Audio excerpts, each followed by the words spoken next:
On se retrouve aujourd'hui pour l'épisode numéro 15 de Entre Coach. Heu et comme d'habitude, on va commencer directement avec nos sujets. Est-ce qu'il y en a un d'entre vous qui est, opérationnel ou Moi, je ne le suis pas. Peu opérationnel pour masse, pour la révision vas-y, après je un peu commence. scientifique, mais Alors c'est un sujet un peu combiné.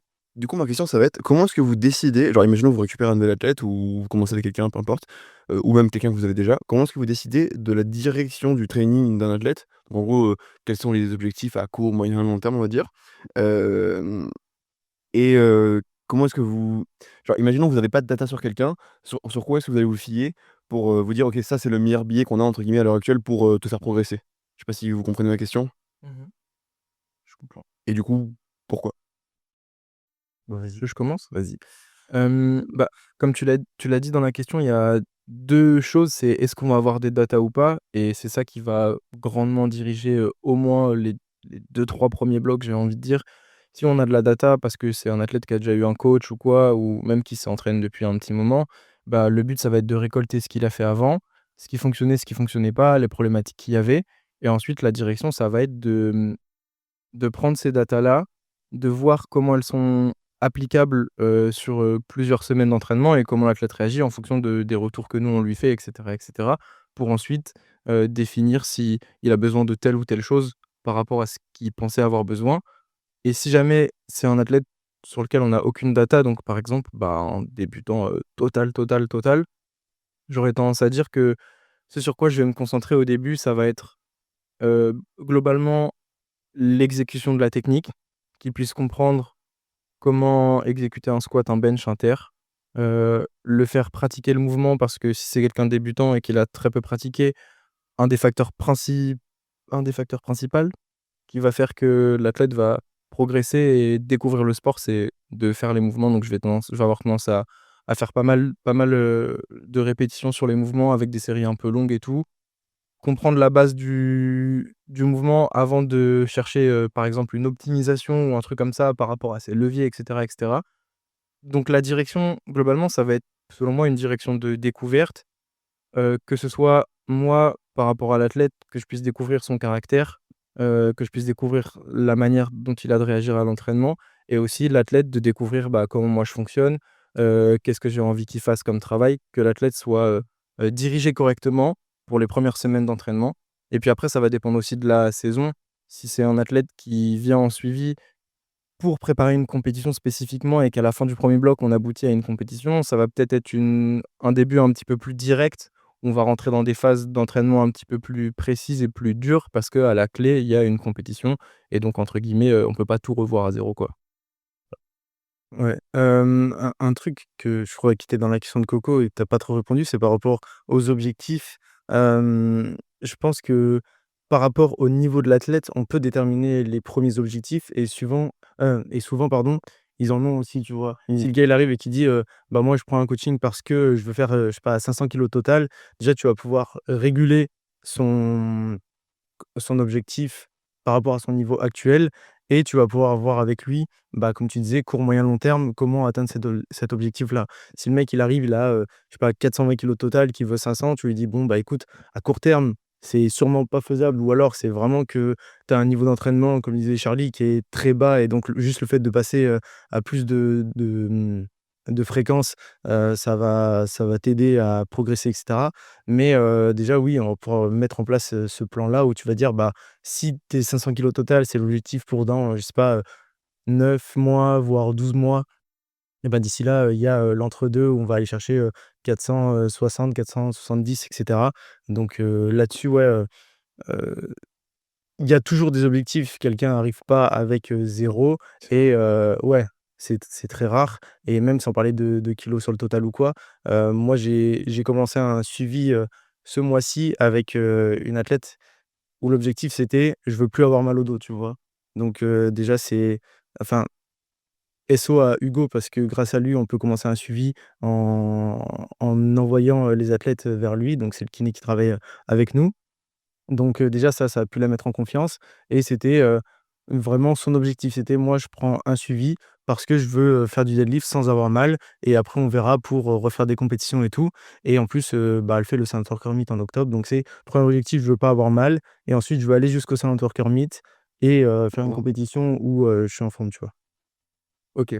OK. Parce que je sais que bon, Charlotte, on en avait déjà parlé à l'époque, mais il y a un moment, moi, je m'intéressais beaucoup. Il y a un test psychologique, ça s'appelle le Big Five, entre guillemets, que j'utilisais pour un peu genre, quand en gros, quand quelqu'un arrivait avec aucune data, pas de coach avant ou vraiment pas beaucoup d'informations par rapport à son entraînement ou alors que enfin, que je me disais que la direction qu'il avait à l'heure actuelle sur l'entraînement était pas la bonne pour lui, je lui faisais faire ce test-là et en fait, j'avais fait des stats entre guillemets, entre comment ton test enfin, le résultat de ton test allait être et ce vers quoi tu étais plus enclin de réussir. En fait, j'avais fait faire le test à tous mes athlètes à un moment et après j'avais fait des classes en gros de, bah, voilà, par exemple, les gens qui répondent comme ça, et qui ont un haut volume en général, ça va mieux, pareil avec la fréquence, machin et cetera. Et en fait, du coup, ça me permettait de mettre une direction un petit peu quand je commençais avec quelqu'un.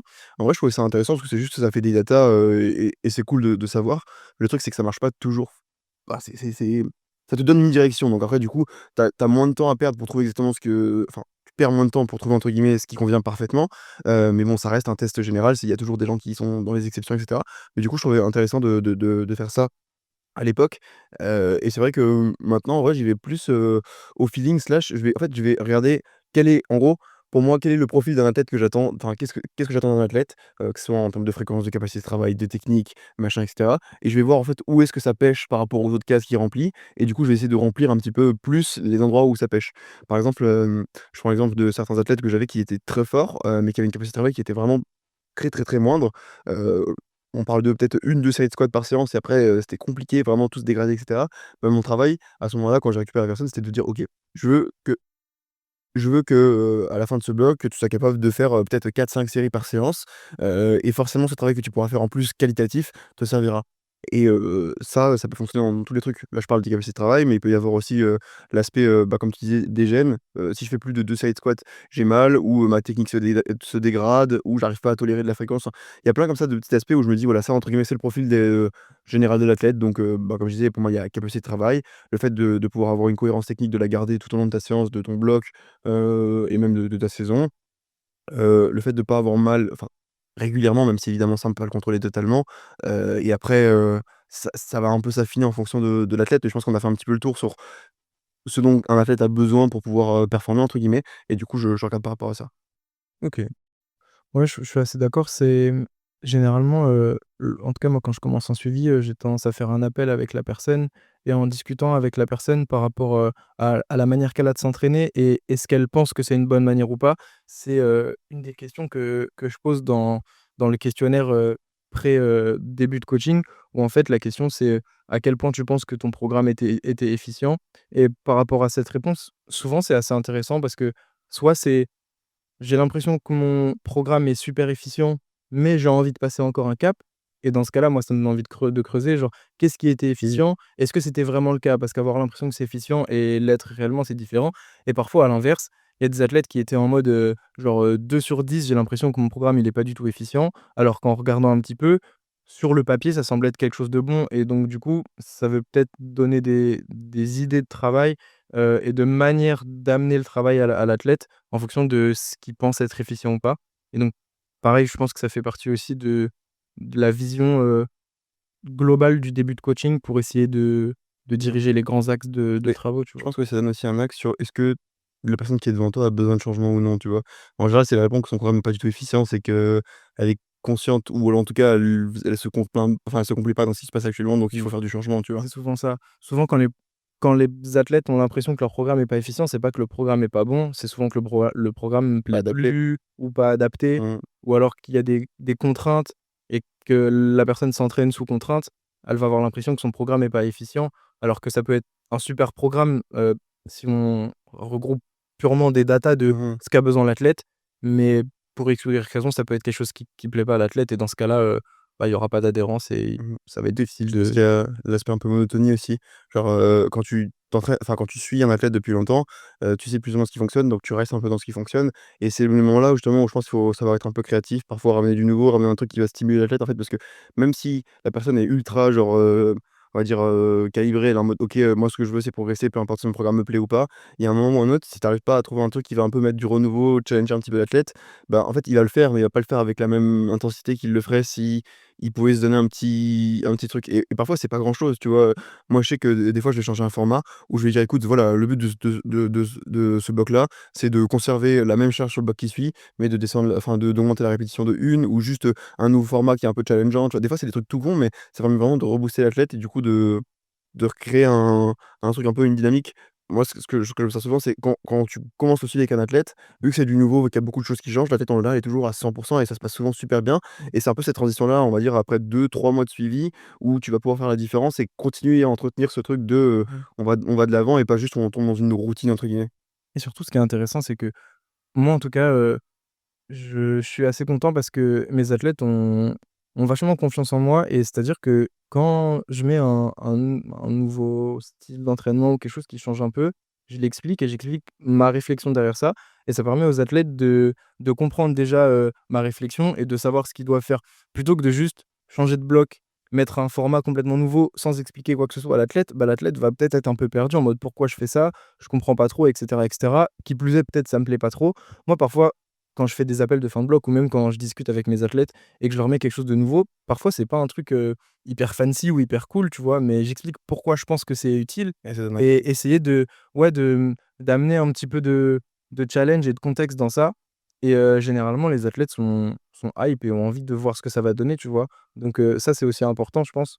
Lorsque tu fais des changements et que tu essayes d'amener des trucs un peu différents, d'expliquer pourquoi tu le fais et quel est le but et dans ce cas-là, ça se passe toujours, Ouais, beaucoup mieux. même sans que le format change de ouf, comme disait Coco, tu vois? De passer de, je sais pas, un rampeur pour x5 à un rampeur pour x6. Des fois, l'athlète, il va dire: «Ouais, ça change d'une rep, je comprends pas trop». En fait, si toi-même tu lui dis pas: «Bah, je veux que, on arrive à garder, les mêmes charges avec, une rep de plus». Moi, c'était une erreur que je faisais au début que je coachais, c'est que, j'avais tendance des fois à demander, qu'est-ce qui s'était bien passé dans le bloc, est-ce qu'ils avaient, envie de changement ou quoi. Mais quand, une fois, je faisais le bloc, j'expliquais pas forcément les attentes, tu vois? Et du coup, à la fin, le bloc, il se passait et tu disais: «Ah bah, là, le format, tu aurais pu le pousser un peu plus ou quoi». En fait, c'était entièrement ma faute. J'étais en mode: «Bah, non, maintenant, à chaque bloc», bah, en plus, maintenant, je fais plus d'appels, mais à chaque bloc, il y a au moins un vocal où je dis: «Bah, j'ai mis ça, ça, ça en place et je veux que l'objectif sur pardon, tel jour, tel mouvement, ça soit ça, tel jour, tel mouvement» et cetera et je décortique. Ça prend 2 minutes et comme ça, au moins, l'athlète, il a vraiment comment dire? La feuille de route de comment doit se passer le bloc ouais, les focus si et cetera. tout, si évidemment tout se passe bien. Mmh. Je suis d'accord. En vrai, moi, c'est pas un truc que je fais tout le temps parce que des fois aussi, je veux laisser un petit peu, le truc se faire naturellement et souvent il y a des gens qui vont prendre certains formats un peu plus à cœur et d'autres un petit peu moins et du coup, en fait, j'essaie aussi de voir comment est-ce que naturellement le la forme se construit dans le bloc et après derrière, du coup, je vais un peu extrapoler ces datas-là. C'est-à-dire que si je vois que, par exemple, toujours mon athlète le jeudi sur ces séances-là, ils sont pas ultra bien, bah, ce que je vais faire à terme, c'est que je vais faire en sorte de descendre cette séance-là et d'augmenter les autres pour, en fait, aller surfer un peu la vague, qui crée lui-même dans la dynamique du programme. Mais je suis d'accord que c'est important parfois de, bah, en fait, juste expliquer ce que tu attends derrière enfin, ce que tu attends derrière et comme on l'a dit, c'est en fait, la personne n'a pas besoin de comprendre exactement tout scientifiquement, pourquoi est-ce que tu veux faire ça, changer, le but c'est de rajouter une série, non. Juste expliquer de manière très simple, genre: «Toi, comment est-ce que tu es arrivé à cette conclusion-là de tu veux changer ça et pourquoi? Est-ce que c'est important et qu'est-ce qu'il est le plus? Qu'est-ce qu'il est le moins? Vers quoi est-ce qu'on veut tendre?» Ce genre de choses, en fait, ça permet de donner un peu de perspective, on va dire, pour l'athlète. Des fois, c'est tout con, c'est juste, expliquer une variation, tu vois? Moi, ça m'est arrivé plein de fois de mettre du, deadlift 3 CT genou. Tu l'écris sur la prog, pour toi, tu sais ce que ça veut dire. Ouais, Tu te retrouves avec des gens qui font une pause de 3 secondes ouais, sur les genoux et cetera et en fait, tu as perdu une semaine parce que, bah, tu es obligé de dire: «Non, mais c'était du sol au genou, tu comptes 3 ouais. secondes» et cetera et en fait, c'est normal que l'athlète, ne sache pas. Ils ont pas toujours, le réflexe de te dire, «Ah, cet exo-là, je le fais comment?»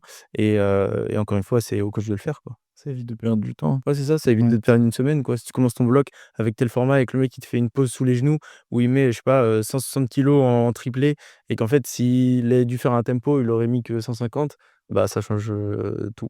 De ouf. OK. En gros, moi, quand j'ai commencé la force, je trouvais qu'il y avait vraiment 2 teams. C'était la team, full assist et genre un exo, soit squat, soit bench, soit deadlift par séance. Genre, tu avais lundi, tu faisais ton squat et full renfo de jambes et cetera et il y avait, l'autre team qui était, très spécifique, beaucoup de mouvements de SBD et tout. Je trouve que depuis, que je suis dans le power, ça s'est un peu nuancé. et que, il y a encore des gens très spécifiques et c'est notre cas, mais avec, pas mal d'exos d'assistance aussi et les gens qui faisaient un seul lift, enfin un seul compte lift et que des renforts, c'est moins le cas aussi. Et donc, ma question déjà c'était, est-ce que vous voyez une différence, dans vos athlètes entre ceux qui, ou en tout cas vous êtes sûr qu'ils se donnent à 100 sur les renforts et ceux où vous savez que ça skip de temps en temps? Ou en tout cas qu'il y a une tendance à Mmh. être moins à fond sur les renforts, quoi? Même pas skip, mais c'est souvent c'est ça, c'est en fait tu sais tellement à quel point tu vas être poussé sur un mouvement, genre le squat, c'est-à-dire que si là aujourd'hui je me mets sur une barre de squat et qu'à 170 j'ai l'impression de mourir en dessous, je sais pertinemment que je pourrais mettre 100 kilogrammes de plus et j'aurai toujours la même sensation, ça ne bougera pas, tu vois?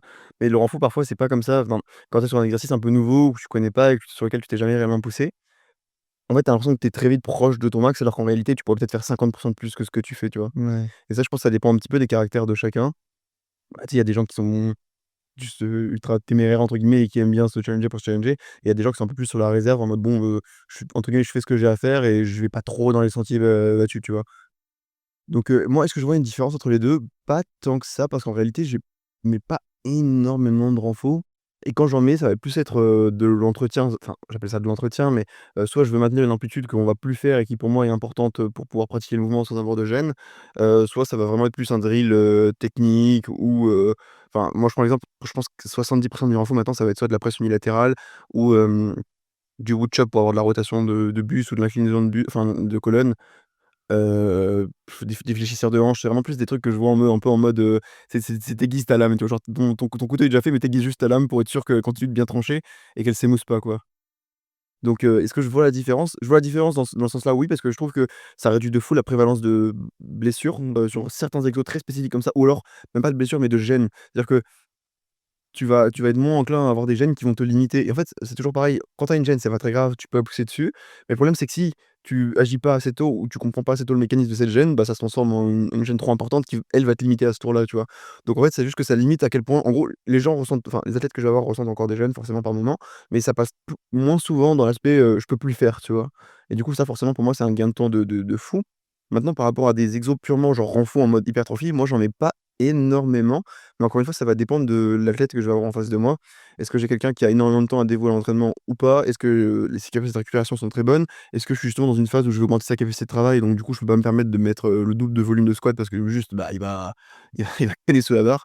Hem, donc franchement, je pense qu'évidemment comme tout, si tu fais ton renfort correctement, ça pourra que aider, et en vrai que tu le fasses pour, mobiliser, pour, l'aspect purement prendre de la masse musculaire ou la force ou quoi, le faire correctement, enfin, ça peut jamais être mauvais, tu vois ce que je veux dire?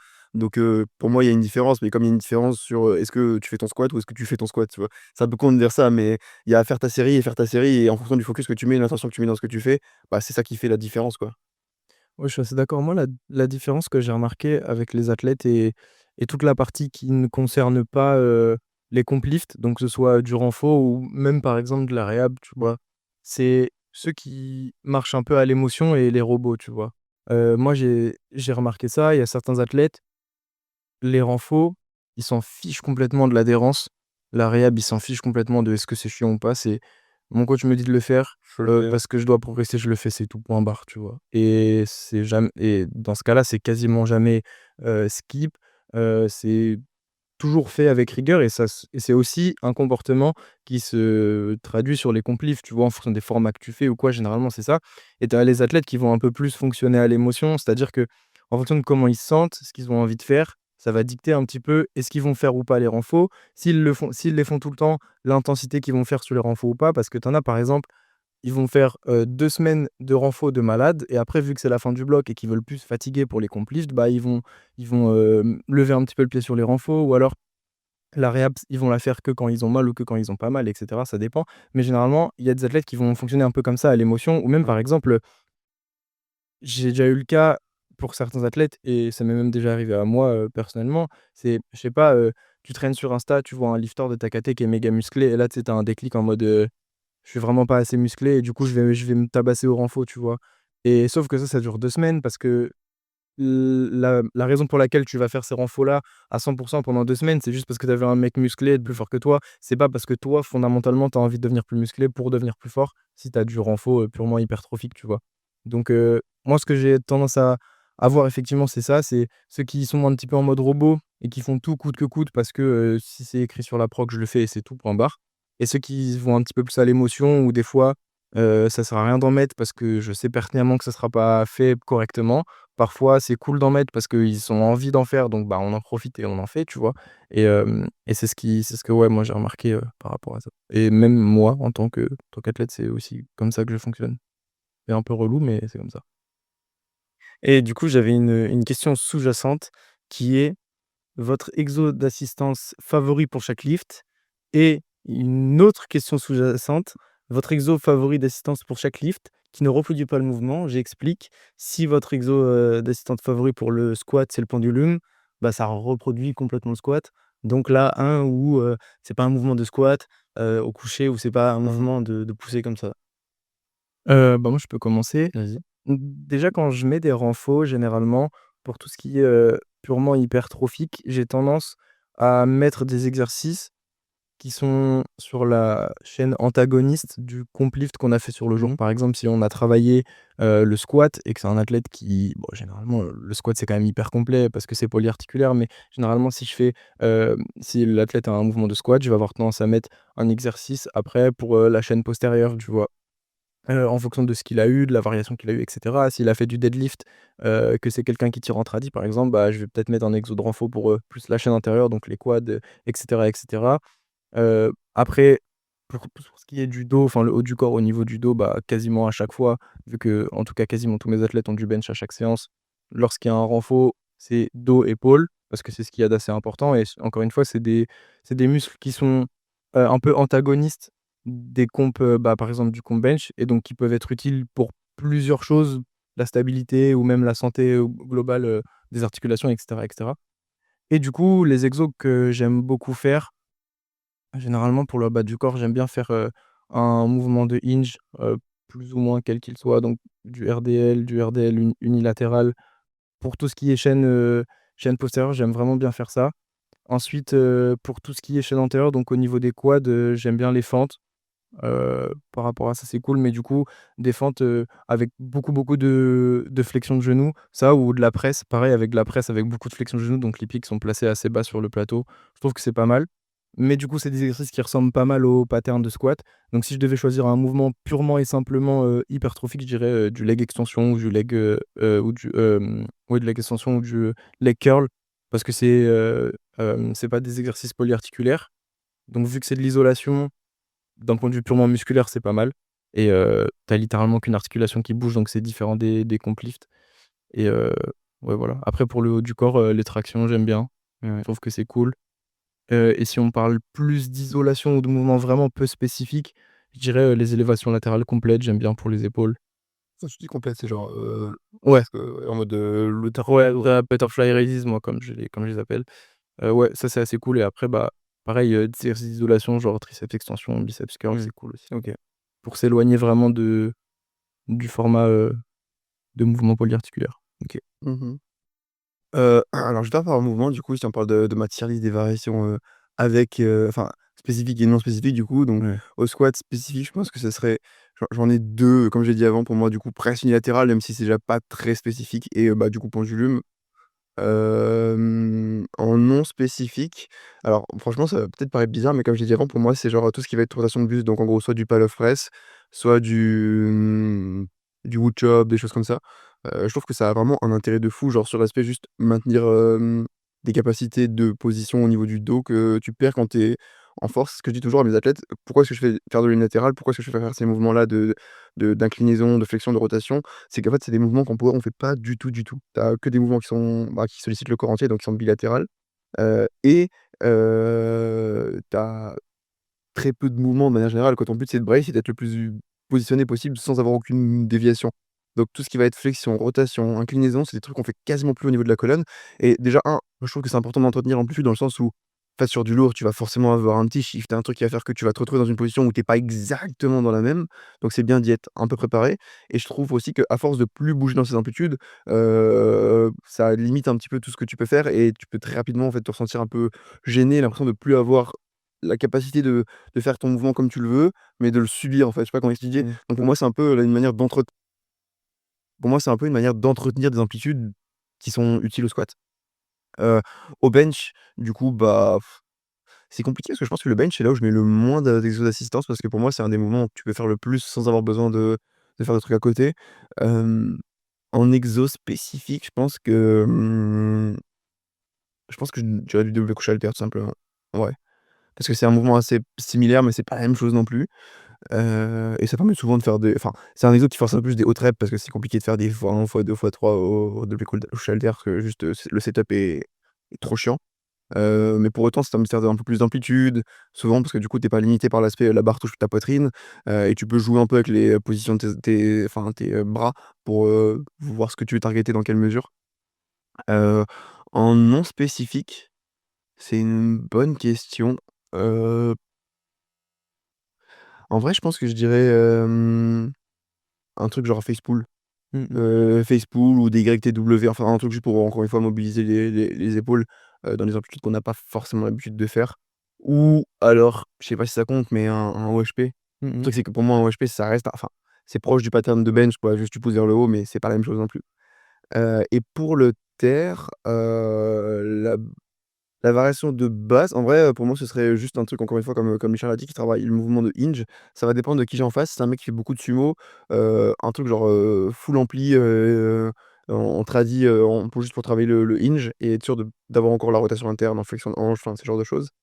Et à l'inverse, du coup, c'est pour quelqu'un qui fait que du tradi, peut-être un snatch grip RDL ou, en sumo, enfin, en gros, avoir un truc encore une fois qui fait du hinge mais en sumo, juste pour être sûr de miser les 2 facettes de la hanche, rotation interne, rotation externe, on va dire, pour vulgariser.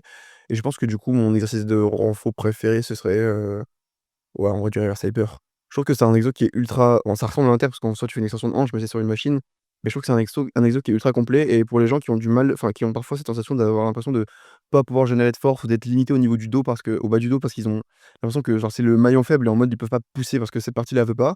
Bah, je trouve qu'en fait, le reverse hyper, tu peux t'envoyer dessus autant que tu veux et vu que tu es en stabilité sur le coussin et cetera, ça donne vraiment un sentiment de sécurité et tu peux pousser l'effort autant que tu veux, ça pose pas de problème. Donc je sais que dans les moments où je sens que mon dos est pas bien ou je me sens pas ultra bien, genre il y a des fois où j'avais du mal à marcher tellement que j'étais gêné et pourtant je me mettais sur le reverse hyper et aucune gêne, tu vois? Mmh. Donc je trouve qu'il est bien sur cet aspect-là où peu importe ta situation, je trouve que c'est un exo ultra, résilient. OK. Moi, ce que j'avais mis, c'était du coup, en truc spécifique, du pendulum, du DC haltère et du RDL. Donc là-dessus, ça se ressemble par rapport à ce que tu as dit. Et en non spécifique, j'avais mis la presse, mais je sais pas si on peut le compter comme vraiment non spécifique. Bah, tu pas la barre sur le dos donc ça change quand même beaucoup de la Mais ouais, donne. c'est pour ça et tu es quand même assis et cetera. J'ai mis l'OHP et j'ai mis du GHD pour le terre. Ouais. C'est vrai que le desalter, j'ai complètement oublié, mais ouais, c'est un truc que je mets aussi pas mal parce que c'est une manière de travailler, sur un schéma moteur qui ressemble beaucoup à du bench, mais de manière quasi unilatérale en vrai Mmh mh. et du coup, c'est cool et j'ai remarqué un truc, c'est que souvent pour les athlètes qui sont, très, très débutants au bench, qui en ont quasiment jamais fait, le développé couché à la barre, ça peut être compliqué, notamment au niveau de la trajectoire et cetera parce que c'est pas hyper naturel. Alors que, le développé couché haltère, généralement, ça va permettre de travailler, la stabilité au niveau notamment des épaules et de pouvoir pousser, on va dire, un petit peu plus, de manière libre au niveau des mouvements, parce qu'au niveau du poignet et tout, on a un peu plus de mobilité et j'ai remarqué pas mal d'avantages effectivement à mettre du développé couché haltère pour les athlètes qui sont vraiment débutants, afin d'être un petit peu plus stable sur le bench, parce que je sais pas si vous avez cette impression-là, mais par exemple, si on prend, une athlète, féminine débutante qui est assez légère et assez jeune, par exemple, on va avoir, un bench qui peut être assez léger, je sais pas, à 25, 30, 40 kilos et généralement le facteur limitant pour produire de la force, c'est pas vraiment la force, c'est la stabilité, réussir à gérer l'amplitude de descente et de montée et du coup, pour des athlètes dans ce schéma-là, féminin ou masculin, peu importe, je trouve que le bench halter, c'est cool parce que ça aide à réussir à descendre, une charge au niveau de sa poitrine en ayant du contrôle dans les 2 mains et de pouvoir pousser et donc c'est vrai que le bench halter, que ce soit pour l'hypertrophie, c'est cool et même pour, la stabilité globale Mmh. pour le cas d'un débutant, je dirais que c'est moins, utile pour le cas de quelqu'un qui fait beaucoup de bench, mais pour quelqu'un qui fait pas beaucoup de bench, qui en a vraiment pas beaucoup fait, je pense que c'est une manière facile, d'amener du volume sans forcément aussi amener, l'appréhension de la barre, qui est au-dessus de la gorge et cetera donc c'est cool pour commencer, je trouve. Mmh mh. Voilà, bah, pour moi, c'est une relation qui est limitée par le niveau que tu as, ouais. Tu sais, vraiment, pour moi, faire du développé couche halté, c'est chiant parce qu'il y a un moment clairement. où ce setup, c'est ultra chiant, Au moment où tu prends une d'envoyer les haltères de 80 kilos et tout, c'est relou. Alors que quand tu es plus ou moins débutant, franchement, si tu as des séries de 12 avec un tempo assez contrôlé, franchement, même si tu benches, 140 avec, 30-40 on est de kilos ouf. d'haltères, tu peux faire un truc, Ouais. vraiment carré, tu vois? Ouais, c'est pour ça que j'aime bien ça, c'est vrai que plus mes athlètes enfin, si je prends vraiment la charge absolue, genre Thomas Rouland qui est mon athlète qui bench, le plus donc 200 kilogrammes, il a pas de bench halter parce qu'il pourrait envoyer, il aurait pas beaucoup de ROM, ce serait pas ouf, tu Mmh. vois? Alors qu'un athlète, un petit peu plus léger et tout, ça peut être, beaucoup, beaucoup mieux, ouais. Je suis assez d'accord. OK, très bien. Du coup, mon sujet à moi, c'était une question, parce qu'on entend souvent parler d'efficience du programme, enfin, tu vois? Enfin, efficience, pas déficience, mais, à quel point un programme est efficient et surtout, c'est un peu un argument marketing, tu vois? Par exemple, sur les programmes qui sont déjà préfaits et qui sont, disponibles à la vente, c'est genre, le programme efficient pour être fort au bench et tout. Je voulais vous poser la question, pour vous, c'est quoi un programme efficient? Quels sont les points clés qui devraient être dans un programme «efficient» entre guillemets? Bah, tu sais, un peu ce truc de la pyramide là qu'on voit toujours, adhérence, spécificité, machin et cetera. Enfin, en vrai, ça résume quand même plutôt bien ce qui doit être dans un programme. Bah, pour moi, le truc le plus important, c'est que c'est spécifique. C'est-à-dire que, bah, si je te fais courir pour devenir fort au bench, voilà, doute bien que ça aura pas trop d'effet. La deuxième chose, c'est qu'il y a un management de la fatigue. Donc en gros, que tu sois fatigué, parce que pour moi, la fatigue, c'est un allié plus qu'un ennemi, mais que ce soit monitoré, c'est-à-dire que ça soit ni trop peu, ni trop, simplement. Hem, Qu'il y ait une surcharge progressive, logique du coup, mais ça fait partie de la management de la fatigue pour moi aussi. Heu Qu'il y ait une sélection, bah, du coup, la spécificité, ça rejoint, enfin, ça couvre la sélection des exercices, les rep range, la charge, du coup, dans une certaine enfin, qui est reliée, et plus ou moins ça. Donc si on met ça dans le panier spécificité, comme je dis, le management de la fatigue et après, bah, juste un truc qui convient aux besoins spécifiques derrière de l'athlète. C'est-à-dire que, une forme d'individualisation du coup, et bah, tout ça, ça doit être, dans un sac, qui comprend l'adhérence, donc comme on l'a dit avant, le fait que l'athlète puisse le faire correctement, et surtout, que ce soit un rythme qui lui convient, quoi. OK, intéressant. Donc du coup, par exemple, quand tu fais des blocs pour des athlètes, c'est ces points-là enfin, c'est à force, ça devient un peu automatique et si c'est un athlète que tu connais, ça va plus vite, mais en gros, c'est ces points-là sur lesquels tu vas te dire, «Pour qu'un bloc soit efficient, faut que ça se soit bien géré» entre guillemets, Mmh. tu vois? Bah, moi, du coup, ça rejoint un peu la question que j'ai posée au début. Dans ce cas, je te dirais, c'est je vais regarder ce qui a besoin d'être travaillé, tu vois? Ouais. Et je vais plutôt y aller comme ça. Et après ça va dépendre aussi du niveau de l'athlète. Si je récupère des athlètes qui sont expérimentés, je vais être en mode: «OK, toi tu es en j'en sais rien, tu es en 74, dans ta caté pour arriver aux France, c'est ça. Si tu regardes par rapport aux gens, ton squat est bien, ton terre est bien, donc entre guillemets ton point faible c'est le bench. OK d'accord, donc comment est-ce qu'on peut remédier? Est-ce qu'on augmente le bench? Est-ce qu'on augmente le squat? Est-ce qu'on fait en sorte que tu puisses tirer en dernier pour avoir la chance de gagner?» Enfin je regarde un peu l'aspect aussi stratégique de comment est-ce qu'on peut gagner une compétition avec tes forces, avec tes faiblesses.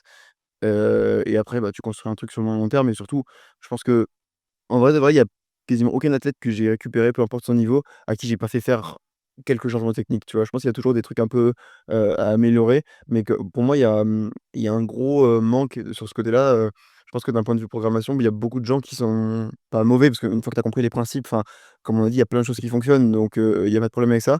Mais je pense que sur l'aspect technique, il y a beaucoup de choses qui sont ignorées ou alors peut-être mécomprises et après ça, pour moi, c'est là-dessus où il y a tu sais, le plus gros potentiel d'évolution rapide, tu vois? C'est-à-dire que quand tu Mmh. récupères quelqu'un en faisant du changement technique, même s'il a un très bon niveau, il peut vite prendre, 5 allez 10 sur ses mouvements, assez facilement, quoi.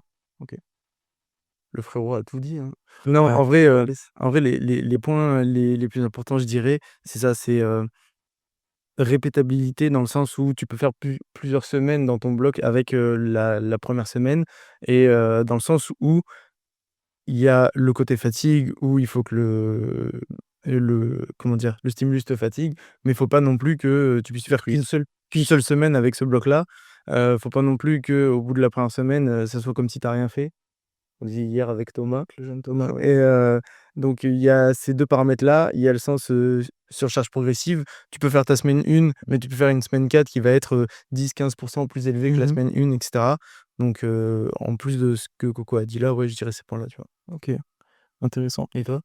Ouais, bah, pareil, je pensais aussi à la pyramide, j'avais ce truc-là, la pyramide de l'entraînement et à côté celle de l'alimentation, Mmh. tu vois? Et au niveau de l'entraînement, oui, c'est ça, c'est, heu, l'adhérence, la sélection des exercices, le niveau de fatigue pour moi, c'est hyper important et pour qu'un programme soit efficient, il faut entre guillemets faire un petit mélange de tout ça, et c'est vrai que du coup, quand c'est, un programme que tu fais à une personne que tu connais pas, ça peut être compliqué justement de trouver enfin, de mettre les curseurs au bon endroit pour Mmh. que ce soit efficient, tu vois? D'où l'individualité qui est vraiment importante et c'est aussi pour ça que du coup, le coaching personnalisé, c'est une forme qui est quand même plus adaptée à l'individualisation que la vente de programmes classiques, même si, bah, Coco en est la preuve, tu as fait un programme qui est, à la fois, en vente libre pour tout le monde, mais qui est quand même suffisamment personnalisé pour que tu puisses avoir justement, heu, les curseurs qui sont placés au bon Ouais, endroit en ouais, ouais. fonction ne serait-ce que des paramètres de base que Bien tu as en sûr. tant qu'athlète, ton expérience, ton sexe, ton mode de vie, ta catégorie de poids par exemple, ça peut changer aussi, tu vois? Mais en fait, c'est la différence, entre enfin, si tu veux, dans la pyramide de l'optimisation des programmes, tu as le coaching perso, du coup, où, Ouais. en fait, tu as un check-up en instantané tout le temps, donc tu peux toujours te remettre. Au milieu, du coup, tu as le programme que j'ai fait, parce que, du coup, tu as un check-up au début qui va te construire un programme en fonction de toi, mais il prend pas en compte ton évolution au fur et à mesure du bloc, parce que ça, faudrait refaire un programme à chaque fois, donc bah, ça fonctionne pas dans le cadre d'un programme, préfet, même s'il est préfet et adapté. Et après, tu as juste les programmes préfaits, comme, par exemple, le tout 1er programme que j'ai fait, Rage, bah, c'était genre, ma manière de m'entraîner à ce moment-là, que j'ai proposé aux gens en donnant des ranges, donc pour que les gens eux-mêmes Mmh mh. adaptent leur programme. Mais tout le monde n'est pas capable d'adapter au mieux son programme. Alors Mmh. forcément, quand tu vas avoir un marqueur objectif de ce que tu dois faire ou pas faire, bah, tu fais un questionnaire et là, c'est beaucoup plus simple parce que les gens souvent répondent, surtout si tu formais bien tes questions, tu peux faire en sorte que les gens répondent avec plus d'objectivité. Ouais. Parce que forcément, si tu es en mode, «Est-ce que tu te sens fatigué dans la vie de tous les jours?» Mmh. Bah, le powerlifter en général, il va dire: «Non». Alors que, OK. tu vois, c'est pas ça la question. Faut essayer de poser des curseurs objectifs de: «Est-ce que tu fais des bonnes nuits? Est-ce que tu manges correctement à ta faim? Est-ce que tu es en déficit ou en surplus?» Tu vois, ça c'est soit tu réponds oui, soit tu réponds non. Tu peux pas me mentir Ouais. par rapport à ça. Et ça évite de, quand tu poses des questions, de «trigger» entre guillemets un peu l'ego des gens, et c'est pas forcément négatif, tout le monde a de l'ego, Mmh mh. et forcément en fonction de comment tu places ta question, tu vas pas du tout avoir la même réponse, tu vois? En réalité, c'est un peu genre, c'est un peu comme le taf d'un psychologue, tu vois? Genre, si tu vas là-bas et que tu es un gros connard condescendant avec la personne que tu es, bah, la personne qui est en face de toi, si elle est pas bien, elle va rien te dire, mais si tu arrives à faire en sorte qu'elle s'ouvre à toi, bah, tu vas avoir des infos que tu aurais pas eues, ou en tout cas pas aussi claires au début. Et du coup, c'est ça la seule subtilité que pour moi il y a, bah, dans le coaching, enfin dans le programme que j'ai fait du coup individualisé, et qu'il doit y avoir aussi dans le coaching perso. Et là, c'est là où intervient la relation, athlète-coach, quoi. Ouais. OK. OK, bah, intéressant et soit j'ai encore soit une autre question par rapport à la réponse que tu as donnée ou alors on peut passer à la suite, je sais pas. Ouais, vas-y. Tu as parlé du coup, quand tu as répondu à ma question, bah, par rapport à l'efficience du programme et tu as aussi parlé que du coup, toi, il y a aussi l'aspect technique qui change quand tu commences un suivi avec un athlète ou quoi. Bah, du coup, heu, pour reposer la même question par rapport au programme, c'est quoi une technique efficiente? Bah, en vrai, je pense que ça reprend un peu les mêmes points. C'est-à-dire qu'il faut que ce soit une technique que tu puisses reproduire. Si tu arrives à le faire que quand tu es hype, que tu es, full prime et cetera, bah, ça a pas trop de sens dans le sens où tu vas jamais pratiquer la même chose. Donc faut avoir un truc que tu peux répéter, que tu peux conscientiser pour que justement pas ça devienne inconscient.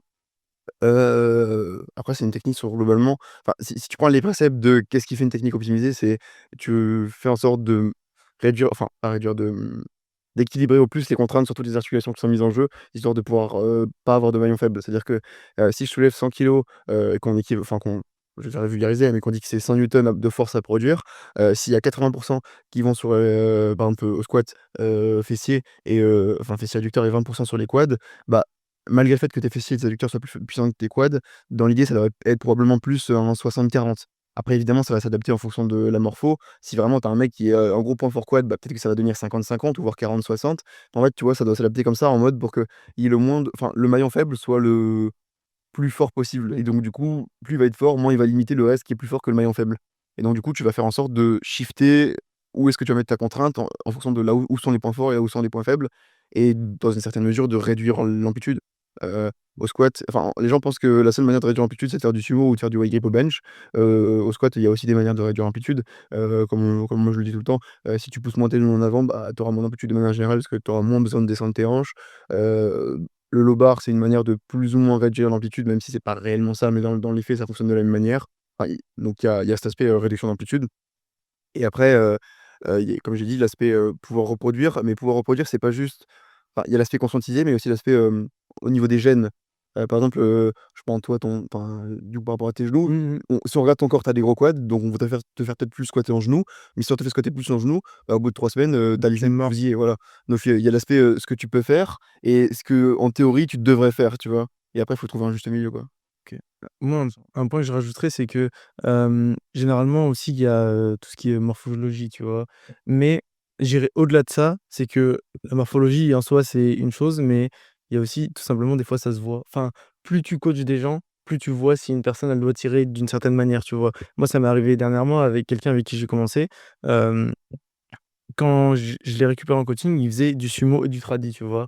Il m'envoie des vidéos, donc on met en place des changements techniques sur les 2 et au bout d'un bloc, que ça soit lui ou moi, on pouvait pas faire un choix, tu vois? Parce qu'il était bien sur les 2 mouvements, que ça soit le sumo ou le tradi et sur les 2 il y avait encore du travail et là, on arrive au terme du deuxième bloc et déjà à la moitié du 2e, moi je lui ai dit: «Écoute, ça sera du tradi, ça sera pas du sumo». Il m'a dit: «Ouais, je pense aussi», parce qu'en fait, ça se voyait, tu vois? Qu'il était beaucoup plus à l'aise et c'est pour ça que je dis au-delà de la morphologie parce qu'il est grand, il a des super longues jambes, mais en fait, en sumo, ça passe pas du tout et en tradi, il se débrouille super bien, tu vois?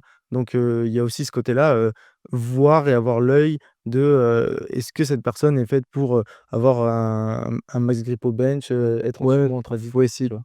de voir pour, entre guillemets «la suite» et avoir une vision un peu moyen long terme d'une certaine technique. Parce qu'il y a des moments où tu peux être hyper bien sur une technique sur une séance pour X ou Y raison et du coup, si tu prends ce facteur-là de: «Oh aujourd'hui, je sais pas, j'ai resserré mon grip de 2 doigts au bench parce que j'avais mal à l'épaule. Du coup, j'avais pas mal et j'ai fait un super bon single. Oh là là, du coup, je vais passer en mid grip». Non, parce qu'en fait, au Non. bout d'une semaine, quand tu auras plus mal et que entre guillemets, tu auras épuisé la nouveauté de la technique, tu verras que, bah, c'est peut-être pas le plus efficient. Donc effectivement, je pense que l'aspect de durabilité de la technique, aud outre l'aspect douleur et tout est important, tu vois? Et l'aspect en fait, le problème avec la morphologie, c'est que dans la morphologie, il y a ce que tu vois et il y a ce que tu vois pas. Donc si tu enfin, la seule chose que tu peux interpréter, c'est ce que tu vois puisque, bah, le reste, enfin, tu le vois pas, donc tu peux pas faire de choses avec. Bah, ça représente peut-être, 30-40 de tous les paramètres que tu dois prendre en compte pour faire une adaptation technique. Tu vois, déjà, ne serait-ce que les insertions musculaires, tu peux pas toutes réellement bien les voir et elles vont avoir un impact sur si oui ou non, tu es plus fait pour un mouvement ou l'autre. Il y a plein de choses que tu vois pas, qui s'expriment d'un point de vue génétique. Bah, toutes tes gènes, qui vont avoir un impact sur, le mouvement en lui-même, ce que tu vas pouvoir faire, mais ça, tu vas pas pouvoir le prendre en compte. Donc c'est pour Mmh. ça que l'aspect empirique, comme tu dis, juste de voir ce Ouais. qui va et ce qui va pas, c'est bien plus efficient. Parce qu'en fait, sinon, il faudrait un budget de plusieurs milliards d'euros pour pouvoir passer un mec, au genre au peigne fin de Oui, oui. toute sa génétique Ouais. et te dire: «OK, toi tu peux t'adapter pour Pour ça, savoir voilà». précisément les imageries de tout son corps, pour voir Mais la même, taille de même ses au-delà côtes. de ça, il y a des choses que tu pourrais pas voir, faudrait faire de la faut sûrement une analyse d'ADN, tu vois? En mode: «Ce gène-là est plus exprimé, donc du coup, tu as des» Imagine. non mais tu vois ce que je veux dire? Et c'est pousser le truc, il y a enfin c'est voilà, aucun sport fait ça parce que c'est beaucoup trop cher et en plus de ça, même si c'était vrai, il y a un truc qu'on appelle l'épigénétique qui fait que ta génétique évolue sans arrêt, elle change.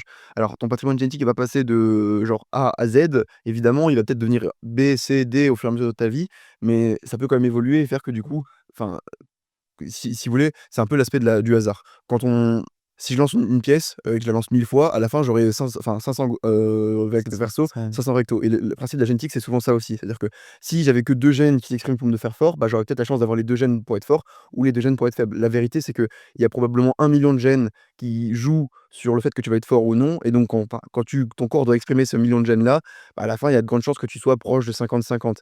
Donc en fait, le fait que l'épigénétique fasse bouger ça, elle va pouvoir te faire bouger un petit peu, mais à la base, pardon, tu pars de 50 et tu vas peut-être te retrouver à 52 ou 53.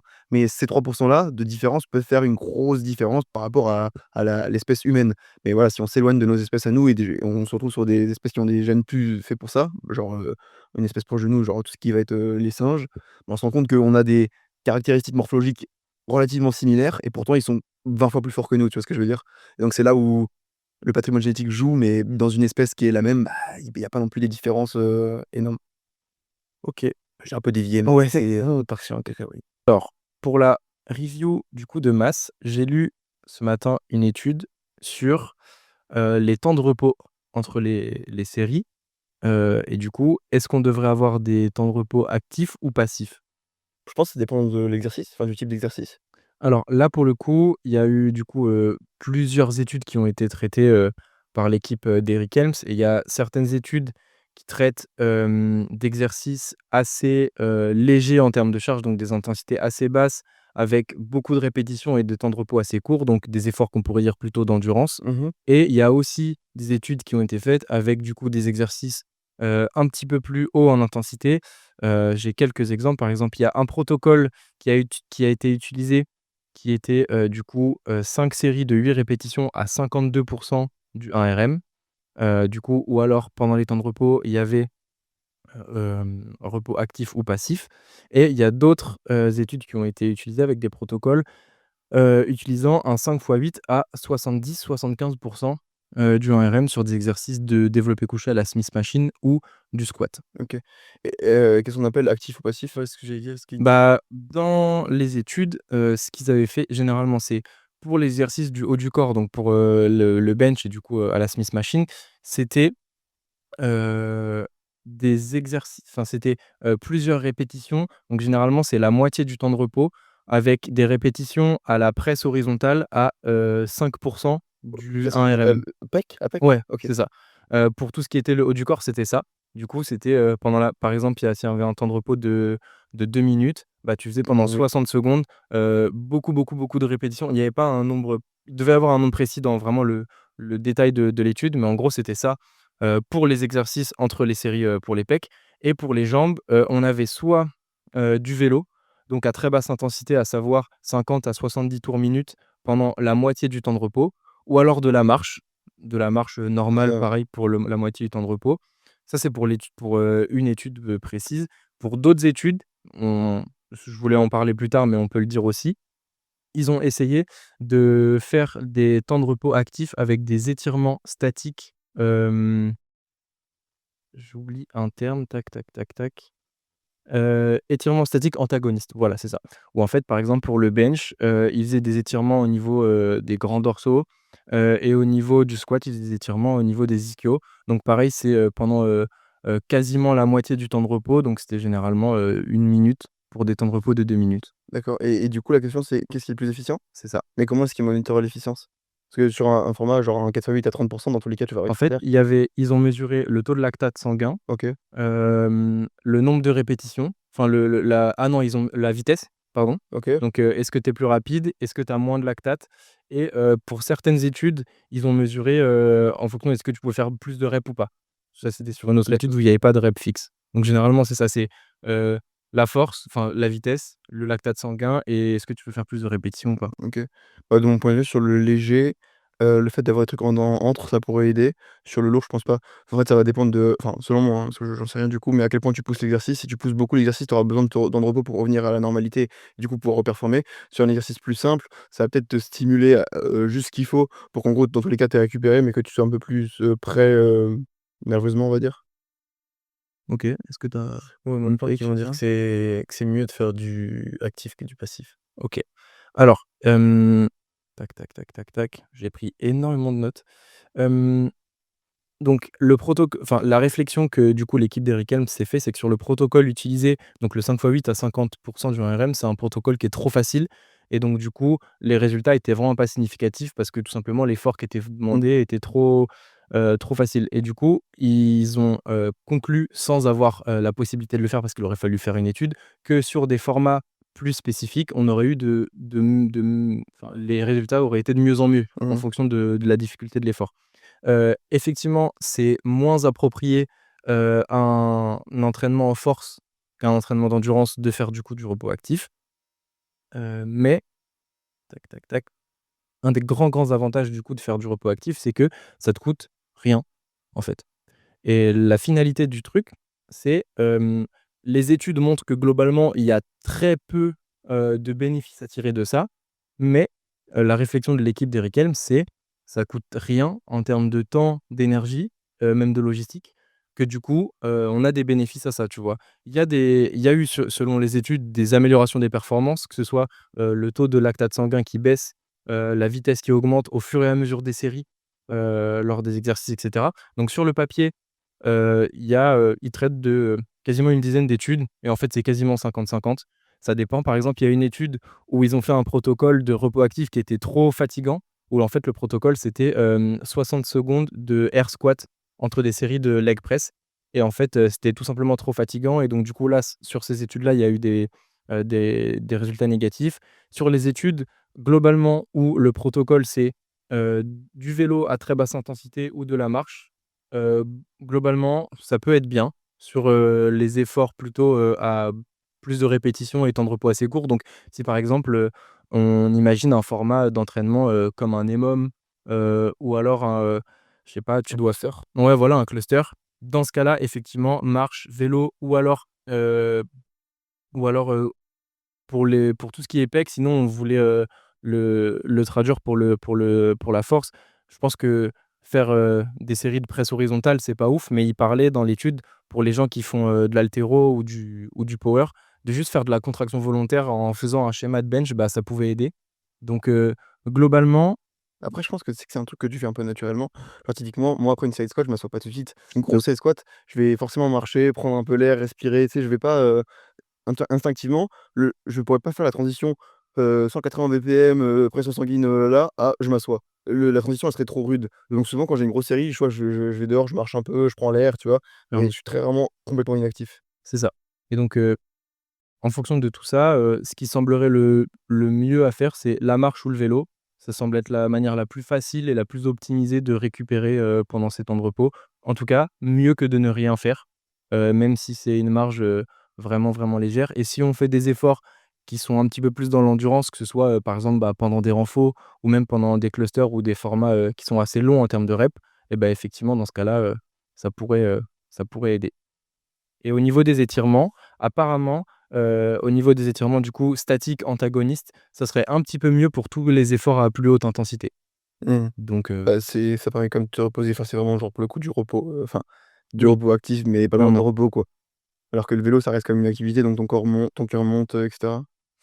Mais ouais, par rapport à ce que tu disais, Coco, moi, je suis assez d'accord parce que, si, je fais une série de squats et qu'on va dire je suis à 100 de mon activation, enfin de mon énergie, si, après cette série de squats, je m'assois complètement et pendant 3, 4, 5 minutes, je fais rien du tout, je vais avoir l'impression quand je vais me relever de repartir d'un niveau zéro, comme si j'avais fait une sieste, tu vois? Je vais être en mode: «Oh putain, faut retourner». Alors que si je prends le temps de marcher, après je m'assois un petit peu, après je me relève, je marche et je vais sous la barre, je vais déjà être à un bon, 40-50 et je vais être en mode: «Bon, bah, oui, on peut y aller, je suis en pleine forme», Mmh, tu vois? au-delà de ça, c'est genre, si tu t'assois après et que tu es encore à 180 BPM, tu es en mode et tu es assis, genre la sensation elle est trop bizarre, tu as Mmh. l'impression qu'il y a un truc qui va pas, alors que quand tu marches, je sais pas, tu t'attends à être un peu essoufflé, du coup c'est moins perturbant, je Mmh. trouve. Ouais, pareil en lisant l'étude, je me suis rendu compte que ce qu'il disait, je le faisais aussi. Je marche vraiment beaucoup entre mes séries, même en mettant mes bons poignets et tout, je marche et même pour le bench, je suis souvent, je suis actif au niveau de mes Mmh bras, je fais mh. des trucs, je contracte souvent mes pecs et tout parce que j'ai l'impression que ça m'aide, et donc globalement, vu que ça coûte rien, c'est cool de le faire parce que, Ouais, faut bah, pas pourquoi trop en pas? faire, je pense ça. Faut pas Faut trop en mieux faire et partir de rien et aller vers le trop plutôt que vouloir bah, faire ce beaucoup. qu'ils disent dans la finalité dans la conclusion de l'étude, c'est que la barrière entre, récupération active et fatigue, elle est très fine et que tu peux très vite la dépasser. Donc, c'est à il faut réussir à le contrôler. Pourquoi pas? Il estime aussi qu'il y a pas eu, enfin que c'est un sujet qui est à approfondir et Pas assez. l'équipe d'Eric Helms, voilà, trouve qu'il y a pas assez d'attaques, que les études qui ont été faites sont récentes et assez solides, donc c'est cool. Mais si on voulait vraiment l'appliquer au powerlifting, il faudrait faire des études qui sont plus spécifiques au powerlifting et donc pour l'instant, c'est entre guillemets «des suppositions» de du regroupement de toutes ces études Ouais. et donc voilà. Mais c'est vrai que moi, ce que j'ai trouvé intéressant, c'est que ce qu'il dit, c'est qu'en fait, comparé à certains protocoles de récupération, heu, comme par exemple, il parle de bain froid, de rouleau de massage, d'électrostimulation et tout et bah, là, c'est juste quelque chose qui te coûte pas d'argent, pas de temps. Ouais, ouais. Donc en fait, si tu sais le faire correctement et que tu t'envoies pas, 15 sprints de 50 mètres entre tes séries et ben, en fait, faisons-le, tu vois? Bah, au-delà de ça, pour moi, la question, en fait, c'est un peu la même que, genre, sur un jour de repos, est-ce qu'il vaut mieux rien faire ou tu vois? Et ça la réponse pour moi est la même. Si tu fais une activité qui est trop haute, bah, en fait, tu vas creuser dans ton capital récupération. C'est juste, tu vas marcher, faire des trucs vraiment simples, qui en plus de ça ont un capital un peu détente, tu sais? C'est genre, c'est relaxant, tu Mmh. penses à autre chose et tout, bah, ça sera toujours bénéfique, tu vois? Clairement, ouais.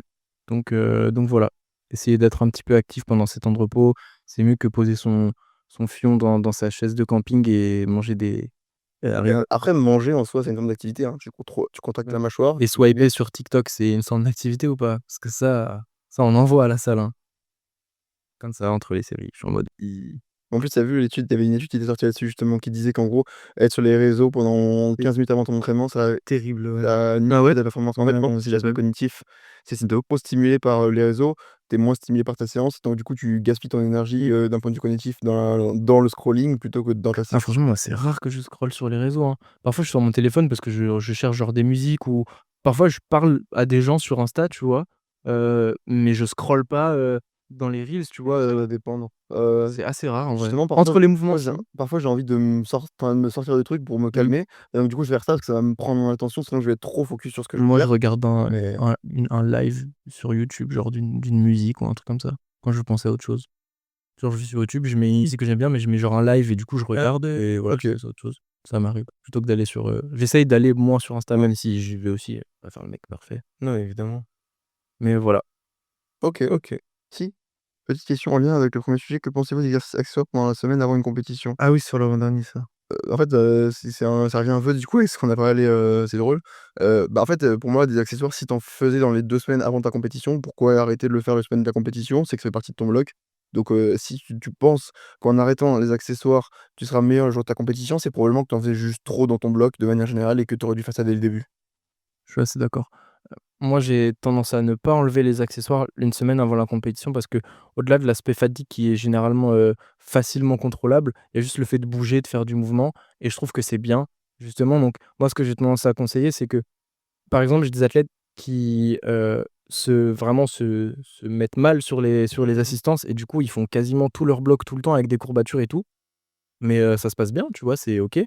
Mais par contre, pour ces athlètes-là, avant la une semaine avant la comp, je dis: «On va faire les assistances comme d'hab, je veux juste que tu arrives à réguler tes courbatures. Il faut juste que tu sois pas que tes muscles soient pas essorés le jour de la comp parce que du coup, c'est Mmh. chiant».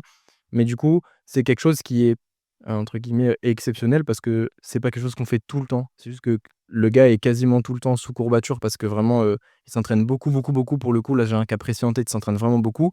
Donc il a souvent des courbatures dues au comp lift et aux assistances. Mais c'est tout le temps comme ça. Mais du coup, les jours de compétition, je préfère, entre Ouais. guillemets, «taper la fatigue» sur les assistances, parce que c'est des assistances qui le fatiguent beaucoup plutôt que sur les comp lifts et du coup, c'est ce que j'ai tendance à faire, mais c'est vraiment rare la majorité du temps. Ça dépend des gens aussi. Franchement, il y a des athlètes qui ont peur, hein, de faire des assistances une semaine avant la comp Ouais. et Et moi, je pense qu'il y a des athlètes qui ont aussi peur de trop fatiguer pour la comp. Ouais, ouais. Moi, je pense que tu plus de bénéfices à être trop fatigué qu'à l'être trop peu. Mmh. Enfin, en gros, il vaut mieux arriver trop fatigué que trop peu fatigué, mais tu du vois? coup, tu penses que ne pas faire des assistances peut te faire arriver trop peu fatigué? C'est, peu Ou en probable, vrai, non? oui, en vrai, oui, ça dépend de combien tu en fais. Ça va dépendre, tu vois, si ça représente 5 de Oui, ton si c'est entraînement très spécifique ou pas. et est-ce que ça représente ton pourcentage de ton entraînement? Mais juste, moi, je pars du principe qu'en gros, quand tu sais pas, fais-le. Il vaut mieux être trop Mmh. fatigué plutôt que prendre le risque d'arriver trop peu fatigué. Moi, je vois toutes les compétitions où je suis arrivé, j'ai l'impression d'être cuit complet. Au final, j'ai jamais aussi bien performé. Et quand tu regardes dans tes blocs, c'est souvent comme ça aussi, tu vois? Tu as fait un bloc, tu as d'être au bout du bout et au final, tu fort de fou. Et en fait, le problème, c'est que dans un bloc, tu dis: «Bon, au pire, je prends le risque d'être fatigué, c'est pas très grave», mais dans une compétition, tu veux pas le prendre. Donc au final, à vouloir être trop safe, bah, tu te Je suis retrouves du d'accord. mauvais côté du spectre, quoi. Mmh. Mmh mh. OK. Je pense que ça demande quand même un peu d'expérience pour, «en être sûr» entre guillemets Oui. et ne pas avoir ce biais de pensée de, «Je vais forcément être fatigué si je fais mes assistances ou quoi» ou ne serait-ce que par rapport au taper, hein. Mais, lorsque tu arrives à bien le gérer, je suis d'accord, je pense que ça devrait pas poser de Après, problème. peut-être que les gens ont peur de ça parce qu'ils voient la chose comme, 2 choses distinctes, tu vois? Les comptes lifts et les assistances. Ouais. Alors que des fois, bah, je sais Juste, pas, ça va finir dans le même panier, quoi. ce qu'on disait sur les butterfly raises ou de l'OHP, aux haltères ou quoi, bah, en fait, juste ça vient compléter ton bench. Donc en fait, si ton bench il en a besoin pour être bien pendant ta semaine de bloc et pour que tu performes dessus. Si tu es super fort au bench sur un moment et que tu as beaucoup d'assists, tu es peut-être super fort parce que tu as des assists. Mais fondamentalement, ton corps fait pas la différence entre une assist et un complet. Ouais, moi si. Moi, Dans le sens où une contrainte musculaire, c'est une contrainte musculaire, tu vois? Tout comme, si tu t'amuses à porter, 50 parpaings de 500 kilogrammes la veille, enfin j'exagère, hein, mais je vais être fatigué, tu vois? Et ce sera un effort pour ton corps. Et ton corps, en fait, il est juste comme ça, il est en mode, «Ça, c'est mon capital récupération, ça, c'est ton capital effort. Si ton capital effort, dépasse ton capital récupération, bah, je suis dans le rouge» et vice versa, tu vois? Du coup, si tu es pas assez fatigué avant une comp, tu vas soulever des parpaings. La v «Putain les gars, je suis pas assez fatigué, il me faut plus de Bah, c'est ce que les gens qui courent avant la à la compétition, ils font le poisson. oui, c'est ça. Ou alors ils savent pas faire un cut. C'est pas très gentil, mais c'est faux. sujet du prochain podcast. Bon, bah, écoutez, j'espère que vous avez kiffé cet épisode. C'est 14 ou 15? 15, hein, cet épisode 15 de Entre Coach, et je laisse, Loïc faire l'outro. C'est vrai, comme d'habitude. Lâchez un commentaire, posez vos questions en commentaire, on y répond à chaque fois dans tous les podcasts. Abonnez-vous, likez et mettez 5 étoiles sur Spotify. À bientôt. Arigato.